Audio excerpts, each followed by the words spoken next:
Nehemiah is just before Ezra and all the Second Chronicles and stuff like that. Nehemiah chapter 4. And of course, if you pass Esther, you have lost it. So we go to Nehemiah chapter 4. Sanballat was very angry when he heard that we were rebuilding the wall. He flew into a rage and mocked the Jews, saying in front of his friends and the Samaritan army officers, "What does this bunch of poor, feeble Jews think they are doing? Do they think they can build a wall in a single day just by offering a few sacrifices? Do they actually think that they can make something of stones from a rubbish heap and charge once at it?" Tobiah the Ammonite, who was standing beside him, remarked, "That stone wall that would collapse even if a fox walked along the top of it." Then I prayed, "Hear us, our God, for we are being mocked.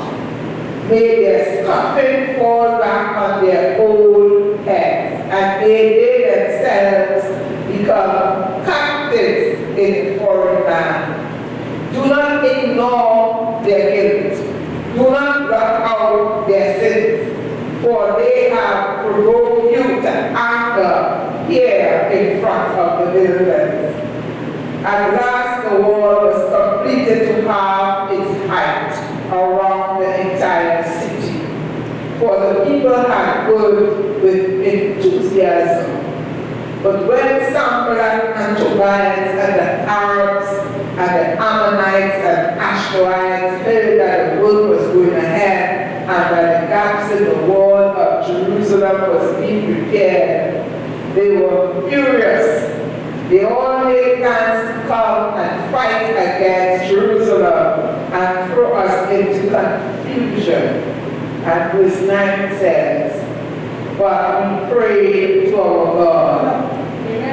But we prayed to our God and guarded the city day and night to protect ourselves. Father, we thank you for your word. Your timely word, your word is always timely. We thank you for the opportunity, Lord, to deliver this word, even as a handmaid, as your handmaid. Thank you, Lord, that you are with us today, those who are here to receive your word, Lord God. Let this word, Lord, move in their hearts with transformation power, Lord God. We thank you that it's already settled in heaven. In Jesus' name, amen and amen. Be seated in the presence of the Lord.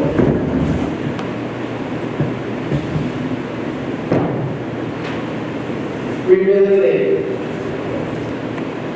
Some of us have a lot of stuff that we have to rebuild, that the enemy has torn down, and we are in a position of reconstruction.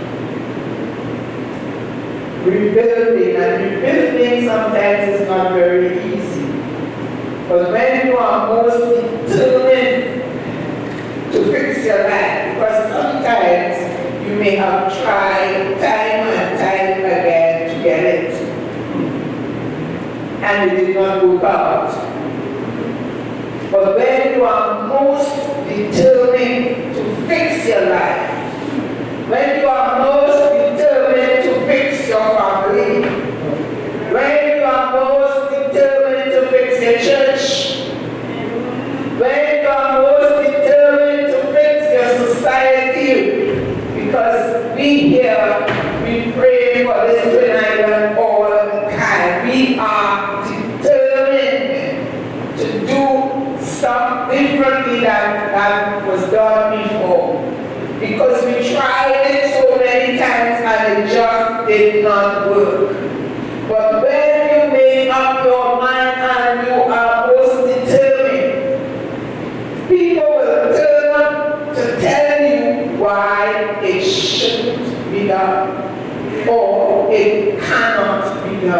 Are you familiar with that? There will always be people who will find it in their self-interest to keep you from succeeding. They don't want you to build because you got to know that what needs to be built in your life, they will threaten that. They feel threatened by it because it will make them look bad.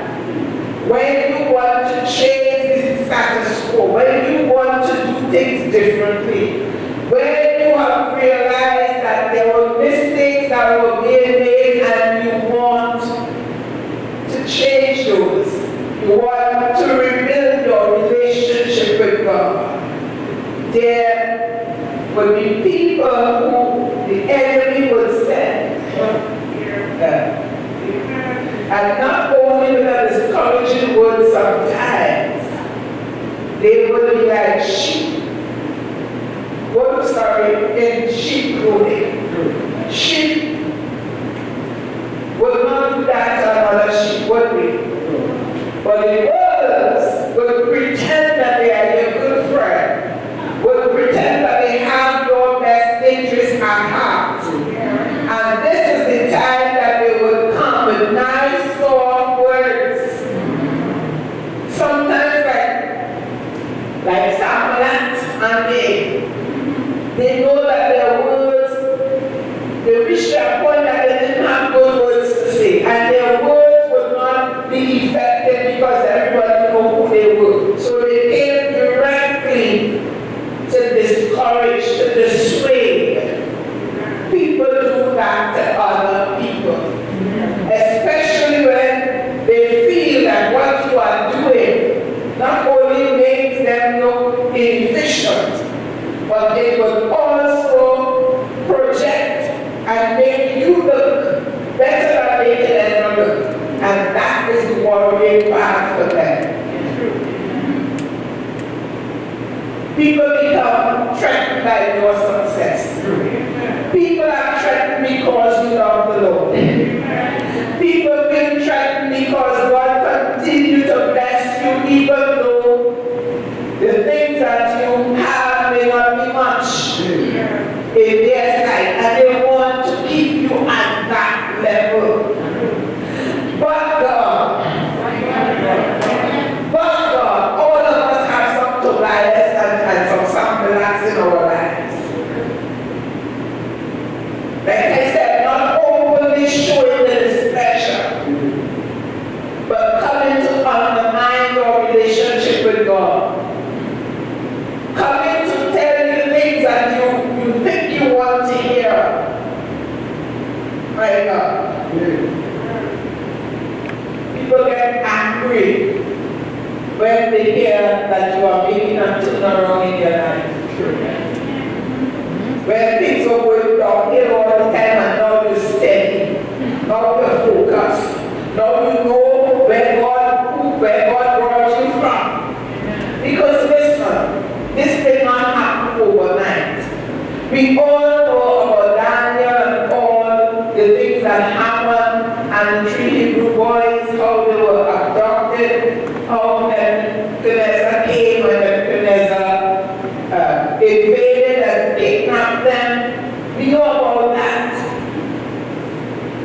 We know how they burned down the walls of Jerusalem, they burned the city flat. So now after all these years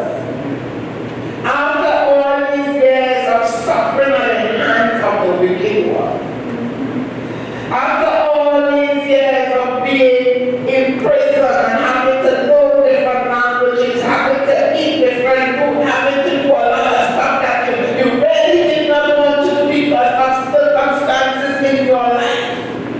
But now it has been over. It is over, and God is saying it is time to rebuild.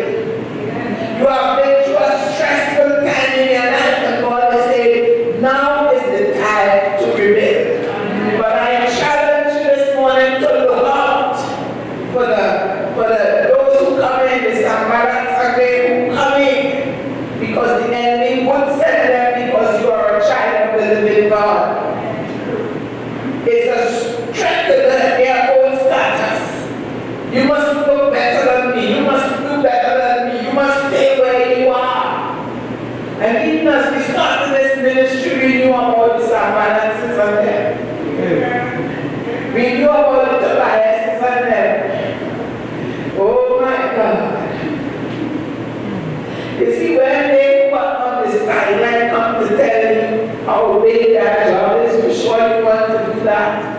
You sure you can handle change?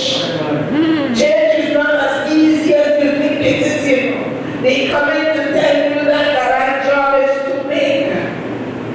And sometimes, if you are not careful, even though the job is big, do not focus on the bigness of the job. You got to focus on the bigness of your God. Because the job was big. How are you going to rebuild without materials? How are you going to rebuild relationships when nothing has happened? Family ties, family relationship, when they seem as though there is nothing to rebuild. No material, nothing. I want to tell you this morning, when you're in the will of God, what is yours is yours. And God will protect it until you get it. Let me say that again. God will protect what is yours until you get it. Yeah. The last thing you need was someone telling you that you are not entitled. Oh, how come you come? Where did you come from? Do you think that you are knowledgeable enough, smart enough, strong enough to do this great task? And the task was great. We're not minimizing the task. It was great. But God is bigger than that great task. He is mightier than that great task that you have to go through. God will do whatever He has to do to ensure that you reach the place of perfection that He leads you. Amen. He will do whatever it takes. So that's the last thing you need, is someone telling you how hard that is. And doesn't it get you angry sometimes when they start to talk about their life? When they start to talk about all that they've been through, and I have been there. I have been there, so I know what I'm telling you about. I know what I'm talking about because I have been there. And they start to list for you all the hurdles, all the bad things that they went through. And it's not that they are lying, but because they did not succeed, because they did not succeed in getting through, because their God and your God are two different gods. They think that they can compare with what they went through because you are having a rough time today. They want to compare that with what they have been through, telling you that that is not possible. But God, you see, there was spiteful. There was a scornful reflection upon which they cast their intimidation to the Jews because they attempted to build something that seemed impossible. They wanted to build the walls of Jerusalem without material. So here is what they had to do. They had to use out of the old material. Oh my God. Sometimes we always look for something new. We look for something new or even someone new. When God is saying, look through the rubble. Hallelujah. Look through the rubble of what has been destroyed. And I am God, I can use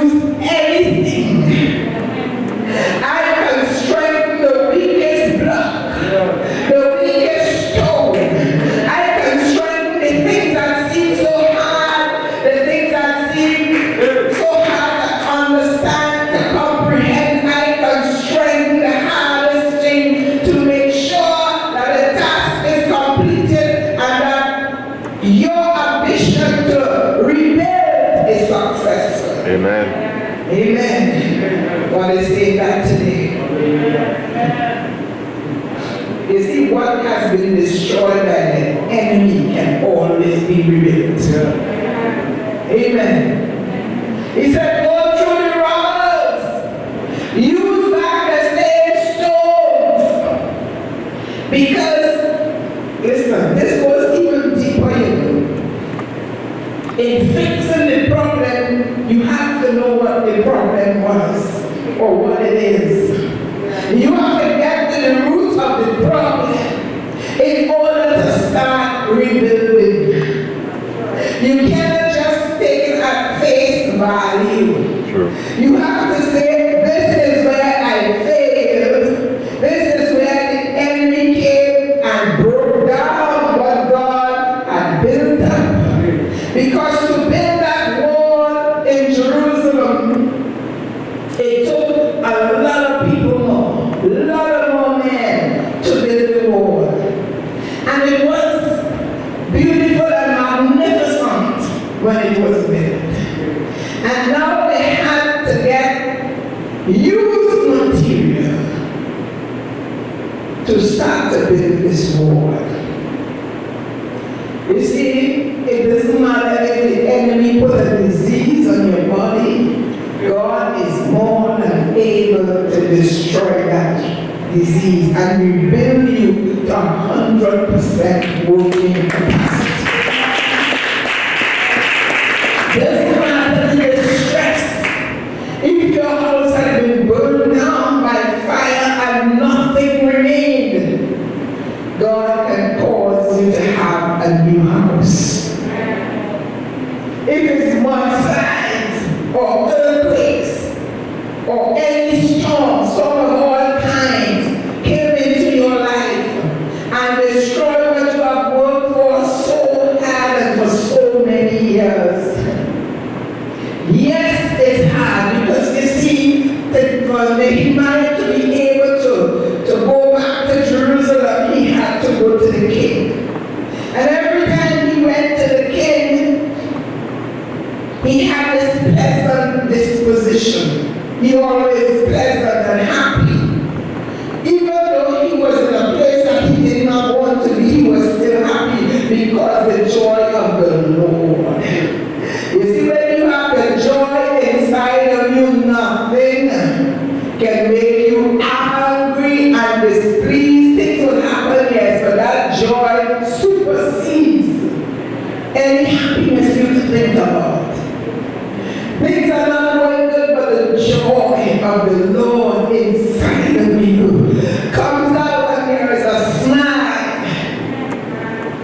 But because he wanted to go back and he heard the news that the walls were broken down, he came before the king and he was not happy. He was sad. And the king noticed and asked him, why are you sad? And he was able to tell the king that I need to go to Jerusalem. The walls of my city is broken down. It is exposed. The city is exposed. And you see, when you operate in faith, when you operating as God is the kingship of your life, you are granted favor. I'm sure most of you know, and most of you have testimonies about God's favor. You see, as a child of God, God is in the midst to rebuild what was broken. Amen. The enemy gets vexed. It vexed them that Nehemiah came to seek the welfare of the children of Israel. Anytime you stand up for righteousness' sake, it vexed the enemy. And sometimes people you're not expecting to stand up against you, they will because of who their father is. Sometimes when you think you have support, but this one is my friend, so they will support me. Church, this is why it is important that we pray. Because when you pray, God gives you the ability to shift, to sift. Gives you that ability. Because the very same people you think is your friend, and I can write a book about that. Come on. They are the same people who will go behind your back and say things against you. So this is why we need the spirit of discernment. Amen. The spirit of discernment is so important. Oh my God. So when they heard of this great undertaking for their good, they were all out of patience. And that's the time they show themselves, right? Yeah? When they hear that you're undertaking something so huge and so dynamic, and you want to do this for the Lord, and you want to do this in your home, and you want to do this for your children, a whole lot of people will despise it. So they despise the rebuilding of the wall, and they start to make it a subject of their ridicule. They start to ridicule them. The last building was impressive. And now you're coming to build with what? The Bible tells us, Tobias said, if a fox climb up on what you are building, it will break down the stone wall the same day. These feeble Jews, what will they do for material? People question your every move. When you want to change the status quo, when you want to change things and put things into a different perspective and a different direction. Could be something that you know, could be something that the enemy caused. Will they revive the old stones out of the rubbish? And why are they so hasty? Why are you so hurried to do this? So you can't wait? Why are you so hurried to fix things? Why are you so hurried? What's all this speed about? Can you do it in a day's time? Cool yourself. You see, but when you have made up your mind, amen. Oh my God. When you are most determined to get things right, challenges will come. Don't ever go into something thinking that the enemy and all will be happy about you. He's a bad enemy, he's a wicked enemy. Because when they could not get their way, they planned to kill all of them to stop the building. They call them silly people. Look how you're making yourself look ridiculous. What is all this? But you know, as a child of God, and Nehemiah, he did not answer them. You see, once you have the living God as your Father, you don't answer to fools. Amen. He did not retaliate. He didn't look for a fight. He didn't argue and say, well, this is the right thing to do, and we are here to do God's will. But he did not give them the satisfaction of an answer.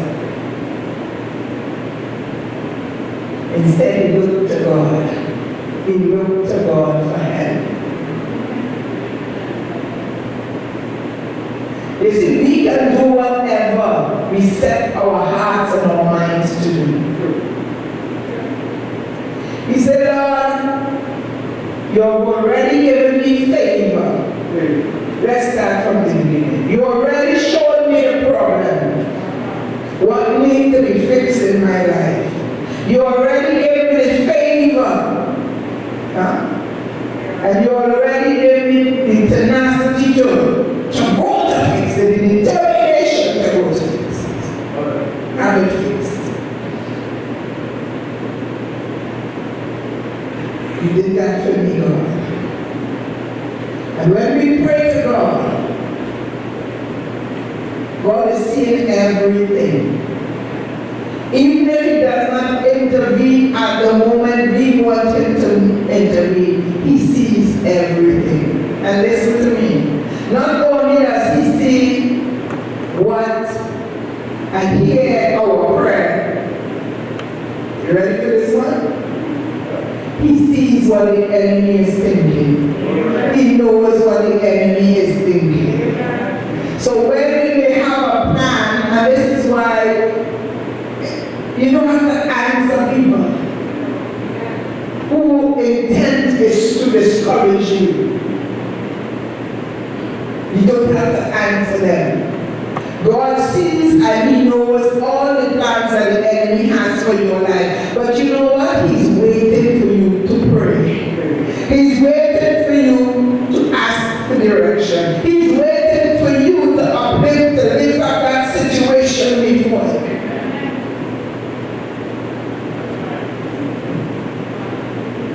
And hear what He prayed. This reminds me of some prayers I used to pray. And nobody listened.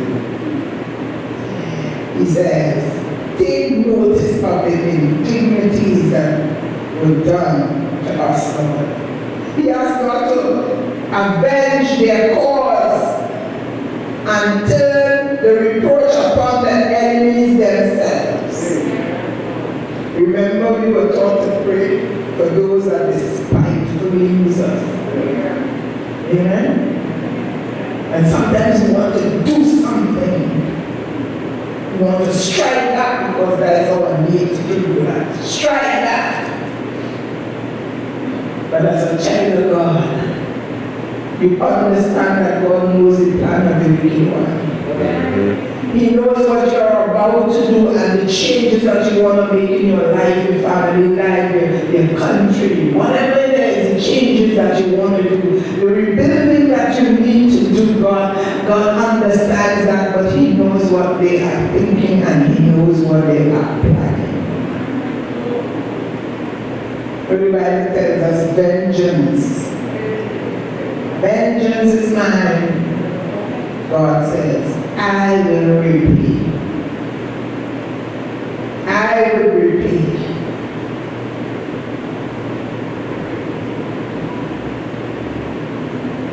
So we don't want somebody sitting. You know, these tactics of the enemy reminds us that when things going downhill, nobody coming to comfort you will give you a helping hand. But when you take a right stand about something, when you stand up and say enough is enough, you are going to be criticized.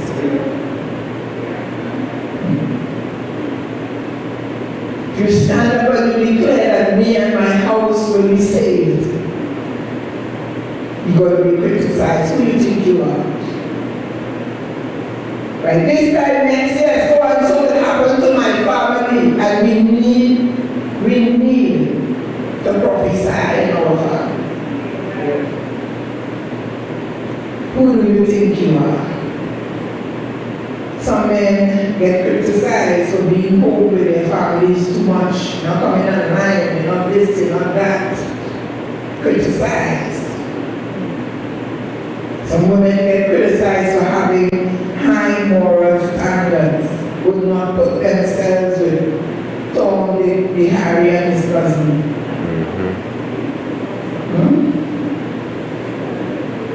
You see, when you do the repaying, when you cuss them out, when you tell them where to get off,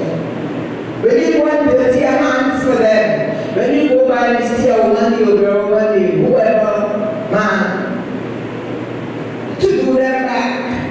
When you do the repaying, you cancel out divine benefits that you may have otherwise received from God. There's an inclination to strike back. But when you do that, you actually canceling out your blessing, your benefits. Because he said, vengeance.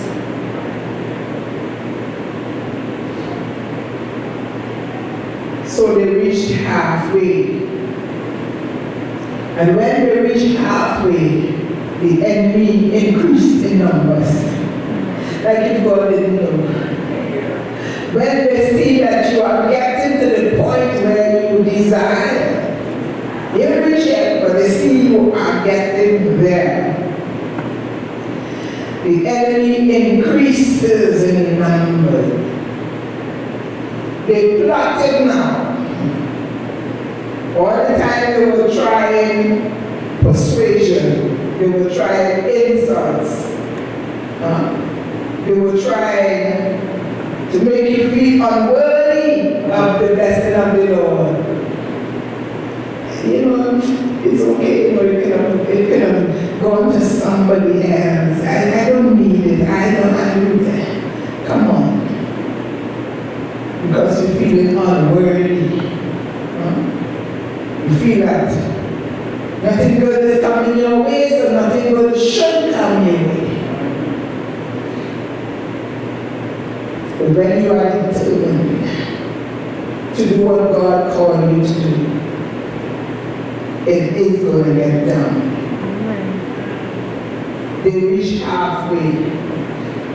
And I can imagine they were saying the glass is half full. Half filled. People were afraid. The building is going up. My life is being transformed. God is on my side. I've been praying to God. I've started this project. And I'm halfway there. And that is when the enemy tries to leash as much on you so that you would not finish or complete the job. It reached halfway because people were tirelessly working their work. When you think, oh, yes, I reached halfway, I can relax. You cannot relax.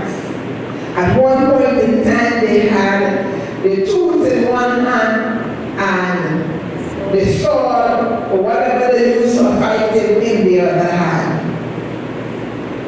And that's a direction for us. You got your tool in one hand and you have the sword in the next. Come on. Don't ever put on your weapon thinking that you only need tools. It goes hand in hand. You have the tools and you have the sword. Amen. Hey, hallelujah. Thank you, Jesus.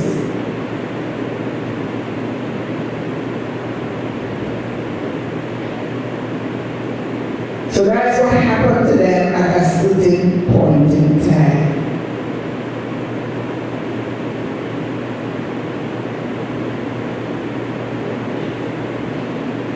The enemy can only do as much as you allow him.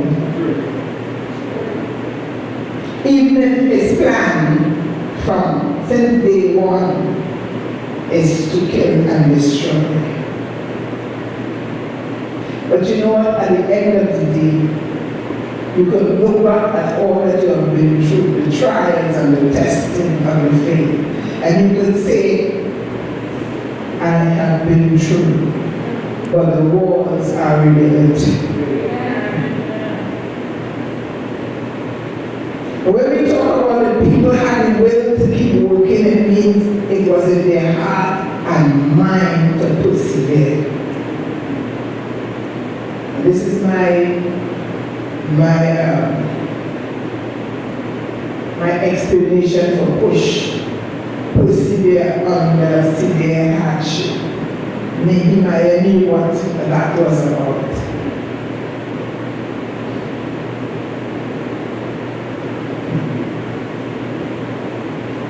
The greatest task that God has in people's lives is changing our minds to trust Him. And we know with His help we can do anything.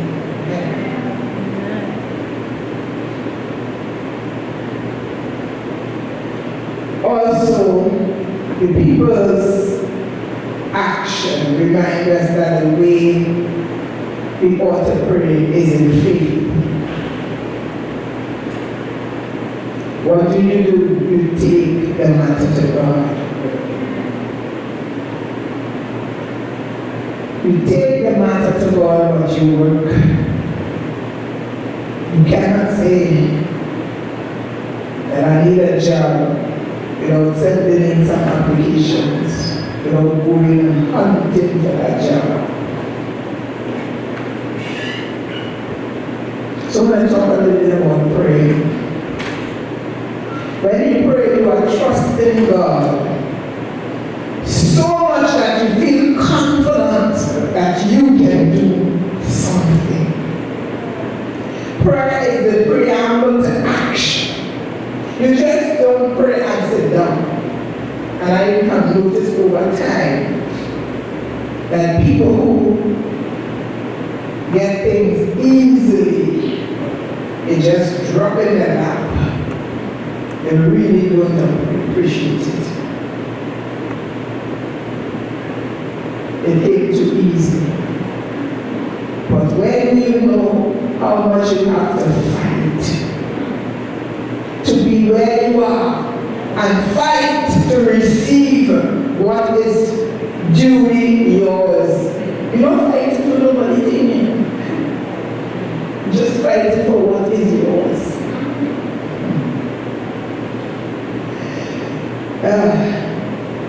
You realize that you appreciate it even more.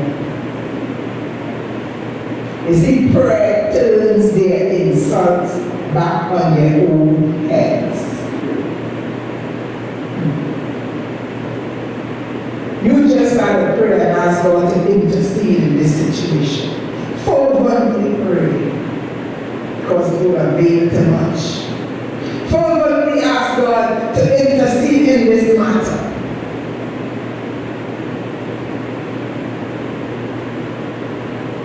The Bible says faith like a mustard seed and you can move mountains. What I want to say to you this morning is that the underlying problem is not that we need great faith. That's not really the problem. The problem is that it's how we look at our God. We have all the faith that we want to have at times. But we have this image of a small God. Well, maybe He will and maybe He won't. We have the image of a small God in our minds.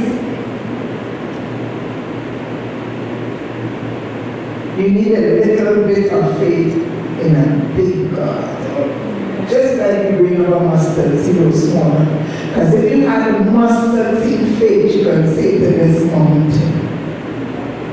So it's telling us that we either have that kind of faith or even smaller faith, but we need to look to who God really is in our life. Nehemiah knew that the job was big. And you know the task that you have is big. You know rebuilding is always a difficult thing because it means that something else was already built. Something else was already put in place. And now it's gone. And sometimes you have that problem because you start to compare.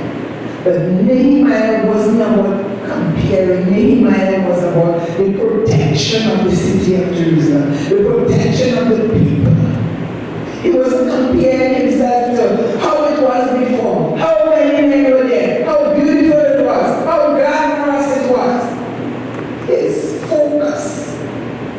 securing the people of God. His focus was on securing. He knew that whatever material he placed there, God and God directed him. Because it's not like he had material to use. He had to go back there. He knew that the job was made, but he also knew that his God was in prayer. And that is the source of our problem most times. Our problem most times is that God ain't going to do it because the government says so. And God ain't going to do it because some fool tell you something about something. And God ain't going to do it. Look at, come on. Huh? Let us stop wavering in our faith. Huh? Let's stop listening to the voice of God in our lives. I'm not saying godly men because they have their own agenda. I'm talking about a personal relationship with God. Let's hear what God is saying about this. Amen. Amen. We serve a big God and we say that all the time, but do we actually believe that God can take care of every affair? That He knows what the enemy is saying? He had to send Gideon down in a camp for Gideon to hear what the enemy is saying about him, for Gideon to believe that God is almighty. So even though they're conspiring against you, God can hear what they say, church. He knows what is happening in that camp, just as he did with Gideon. He knew what they were saying. And you know what? People who conspire against you, it is their conspiracy will be revealed. Because God is directing your steps, the steps of a righteous man. God is directing your step because He is going to unravel, He's going to reveal the conspiracy that is against you. Let's remember that. The spirit of discernment. You see, God can lead you to safety, even when you don't even know you're in trouble. Amen? Come on. You see, He sets watch over you.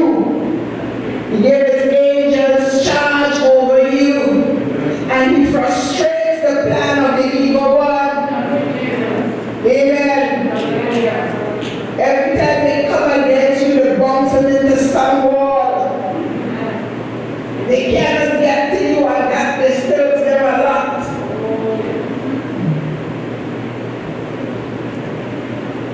God sets His watch over you. Every child of God. Just continue praying. God, I'm going to do so and so. You put it in my heart to do so and so. Protect me, guide me, shield me. Let this come from you, Lord. Let this source come from you. We got to keep praying. We got to keep seeking God because Satan wants us to forget the Lord. This is why the rich man is difficult for him. Not impossible. It's difficult for him because the money becomes the God. They can do all things that they want to do.